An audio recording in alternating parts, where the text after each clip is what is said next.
Assalamualaikum warahmatullahi wabarakatuh.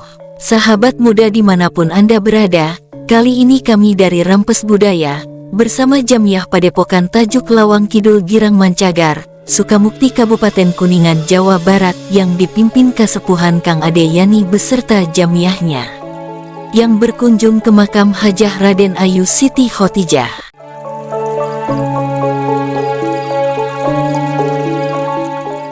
Siti Ayu Maderai atau Raden Ayu Siti Khotijah adalah putri Raja Bali yang memeluk Islam. Cerita awal sang Raden Ayu Pemecutan, seperti cerita legenda putri-putri keraton di seluruh Nusantara. Sang putri terkenal cantik dan disayang hingga menjadi kembang kerajaan. Tak sedikit para pembesar kerajaan di Bali yang ingin meminang sang putri. Namun musibah datang, sang putri mengidap penyakit kuning. Raja Pemecutan berusaha untuk menyembuhkan sang anak kesayangan, namun tak berhasil menyembuhkan sang putri.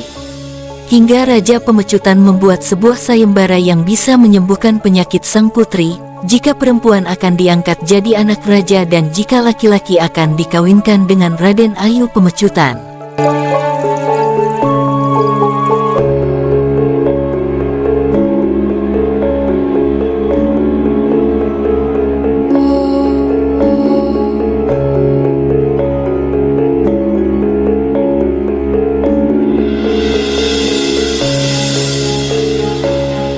Kabar tentang sayembara ini terdengar oleh seorang ulama di Yogyakarta dan mempunyai seorang anak didik yang jadi raja di Madura, yaitu Cakraningrat IV.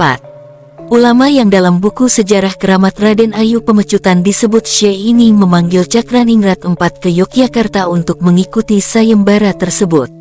Raja Madura ini berangkat ke Bali, hasilnya dapat ditebak Raden Ayu Pemecutan dapat disembuhkan oleh Cakraningrat IV. Siapa sih sebenarnya Cakraningrat IV? Pangeran dari Madura ini bernama asli Susroadiningrat. Dia mendapatkan tahta kerajaan dari kakaknya Cakraningrat III. Cakraningrat IV adalah seorang pemimpin Madura Barat bertahta tahun 1718 sampai tahun 1746. Seperti pendahulunya, dia menolak kekuasaan Raja Mataram. Dia lebih ingin berada di bawah pelindungan VOC, sesuatu yang ditolak VOC.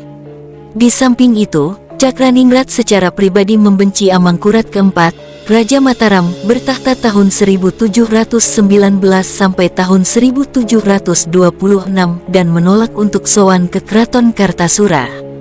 Dia juga takut akan diracuni bila ke keraton. Tahun 1726 Amangkurat meninggal, digantikan puteranya yang mengambil gelar Pakubuwana II, yang berumur 16 tahun bertahta tahun 1726 sampai tahun 1749. Hubungan antara Mataram dan Cakraningrat membaik, dan Cakraningrat menikahi salah satu adik Pakubuwana.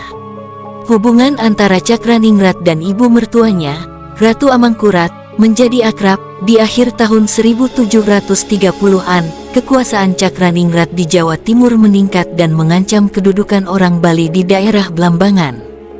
Jika benar berita sayembara itu didapat dari Yogyakarta, maka peristiwa sayembara terjadi setelah Amangkurat meninggal 1726 karena sebelum tahun itu Cakraningrat IV tidak pernah datang ke Yogyakarta. Setelah sang putri sembuh, lalu Raden Ayu Pemecutan dan Cakraningrat IV dikawinkan. Tentunya dalam perkawinan muslim, keduanya harus beragama Islam. Raden Ayu Pemecutan pun jadi mualaf dan bergelar Raden Ayu Siti Khotijah. Sang putri lalu diboyong ke Madura oleh Cakraningrat IV. Suatu ketika Raden Ayu pulang ke Bali beserta 40 orang pegiring dan pengawal. Cakraningrat IV memberikan bekal berupa guci, keris dan sebuah pusaka berbentuk tusuk konde yang diselipkan di rambut sang putri. Sesampainya di kerajaan Pamecutan, Siti Khotijah disambut dengan riang gembira. Namun, kala itu tidak ada yang mengetahui bahwa sang putri telah memeluk agama Islam.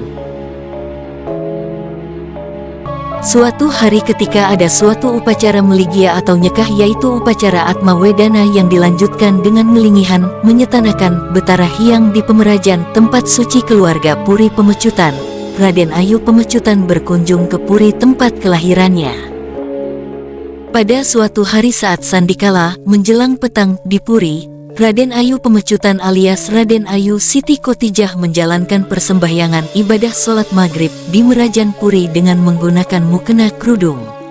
Ketika itu salah seorang patih di Puri melihat hal tersebut. Para patih dan pengawal kerajaan tidak menyadari bahwa Puri telah memeluk Islam dan sedang melakukan ibadah sholat.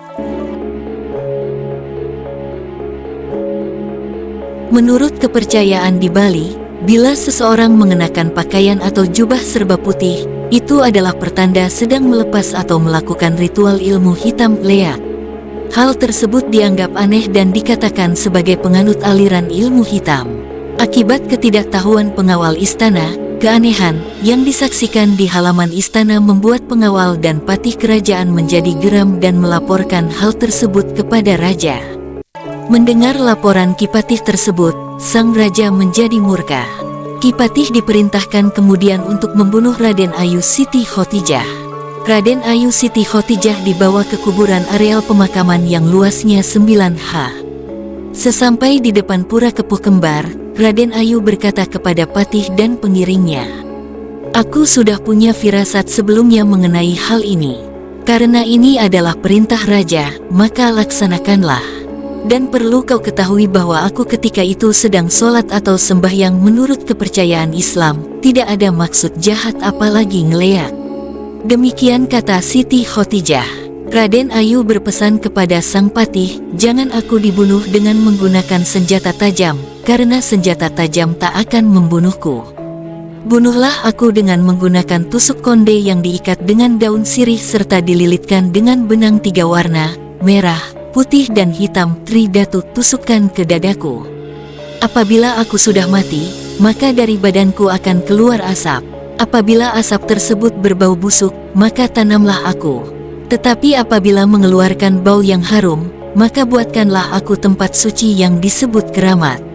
Setelah meninggalnya Raden Ayu, bahwa memang betul dari badannya keluar asap dan ternyata bau yang keluar sangatlah harum. Peristiwa itu sangat mengejutkan para patih dan pengawal. Perasaan dari para patih dan pengiringnya menjadi tak menentu, ada yang menangis. Sang raja menjadi sangat menyesal dengan keputusan beliau. Jenazah Raden Ayu dimakamkan di tempat tersebut serta dibuatkan tempat suci yang disebut keramat, sesuai dengan permintaan beliau menjelang dibunuh. Untuk merawat makam keramat tersebut, ditunjuklah Gede Sedahan Gelogor yang saat itu menjadi kepala urusan istana di Puri Pemecutan. Demikian kisah sang putri yang saya kutip dari beberapa narasumber.